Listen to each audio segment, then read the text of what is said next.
अस्सलाम वालेकुम दोस्तों, ਤੁਸੀਂ ਵੇਖਦੇ ਪਏ ਹਮਾਰਾ ਵਤਨ ਪੰਜਾਬ ਟੀਵੀ। ਮੈਂ ਤੁਹਾਡਾ ਮੇਜ਼ਬਾਨ ਅਲੀ ਸ਼ੇਰ। ਜਿਵੇਂ ਕਿ ਡੇਲੀ ਦੀ ਨਿਸਬਤ ਦੋਸਤੋਂ ਨੂੰ ਵੀਡੀਓ ਮਿਲਦੀ ਹੈ ਮਾਸ਼ਾਅੱਲਾ। ਪਹਿਲੇ ਨਮਾਜ਼ੇ ਦੀਦਾਰ ਕਰਾਵਾਂਗੇ इंशाल्लाह ਤੇ ਮਾਲਿਕ ਦੇ ਅਲਫਾਜ਼ੀ ਸਾਰੀਆਂ ਗੱਲਾਂ ਲਵਾਂਗੇ। ਕੈਮਰਾਮੈਨ ਮਾਜੀ ਨਜ਼ਰ ਉਗਾਓ माशाअल्लाह। ਲੈਣਾ ਦੇਣਾ ਮੁਕੱਦਰ ਨਸੀਬ ਦਾ ਦੋਸਤੋ। ਇੱਕ ਰੰਗ ਸਿਆਹ ਕਾਲੀ माशाअल्लाह। ਪਹਿਲਣ ਜੋਟੀ लाजवाब खूबसूरत माशाअल्लाह। दोस्तों सिंगी वेखनी है बिल्कुल मोड़ ते कट विच लाई खड़ी है। एक रंग सियाह काली है। लेना देना नसीब दा हुंदा है। कोई धुनी नहीं कोई कोड़ी नहीं माशाअल्लाह। छोटी जी डब ने नू फुल्ली लाई है मत्थे दे विच बड़ी कमाल दी है। बाकी आपां मालिक को डिटेल गलबात सारी देवांगे। थोड़ा निक्के अगू रमी कि मझ जगह ना जावे माशाअल्लाह। तसल्ली कर लेनी है मझ दी पूरी। सिंगल मझ दी हड्डी अगू रोक के निक्के आए सिंगल हड्डी डाकां चक्की हुई माशाअल्लाह। थान बड़ा सोहना छोटा छोटा। अच्छा निकिया ये मझ कितवा सुआ सोई है? पहला सुआ सोई। हाँ जी पहला सुआ सोई। अच्छा पहला सुआ सोई है। थले मझ दे की किन्ने दिन हो गए सोई नू?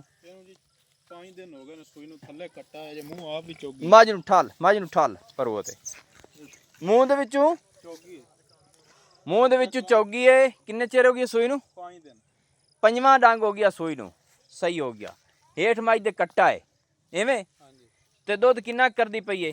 दूध जी मैं तो स्टूडेंट बंदा जी ना फालू छड़ना थोड़ा चोना कोई है 2 टाइम दा 6 किलो 6.5 अच्छा बच्चे नू कितने तक छड़ देना?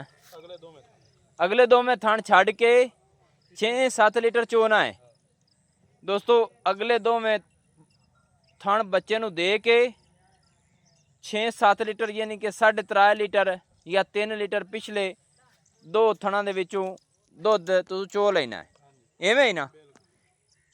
यानी कि अगले अंदाजा नहीं लाए किलो के 1.5 2 किलो से नहीं मैं एक दिन चोई से 1.5 किलो दुधती 1.5 किलो दुते यानी कि सारा रलाइए तो फिर तो मझ को हो गया तकरीबन 2 टाइम दा 10 लीटर दुधते होते 2 टाइमां दा 10 लीटर दुधते होते 10 लीटर दुते उत्ते। हुण गल होई है दोस्तों जैनवन माशाअल्लाह। और थान वेखना है पूरा। अच्छा मझ दी गल अगे करदा पई भी किस टाइम सुबह चोई आई? सुबह मैं जाना स्कूल जी तो मैं तकरीबन मझ नू ठल्ली रखे। हाँ जी 8 बजे चोना 8 बजे चो के स्कूल जाना है। यूनिवर्सिटी जाना। अच्छा अच्छा अच्छा सही है। यानी कि चोन करोन तेरे खाते ही है। यूनिवर्सिटी कितने पढ़ता होना? बावल नगर। बहावल नगर दोस्तों ये मुंडा पढ़ता है। यूनिवर्सिटी न्यू कैंपस बावल नगर। अच्छा अच्छा ये पहले मझ है इत्थे तसलियां कर लेने कोई व्यापार का सिस्टम इहदा नहीं है क्योंकि इस मझ नू चो करते तो फिर जाना होंदा तो स्कूल इवें। हां बिल्कुल आप ही थणा दे विच गाड मरोड़ी छट्टा फुआरा कोई नहीं साफ पोंडे रंगी चो क्लियर है। क्लियर ओके सही है। यानी कि बच्चे नू ना छड़िए दुध सारी चोइए 10 लीटर है।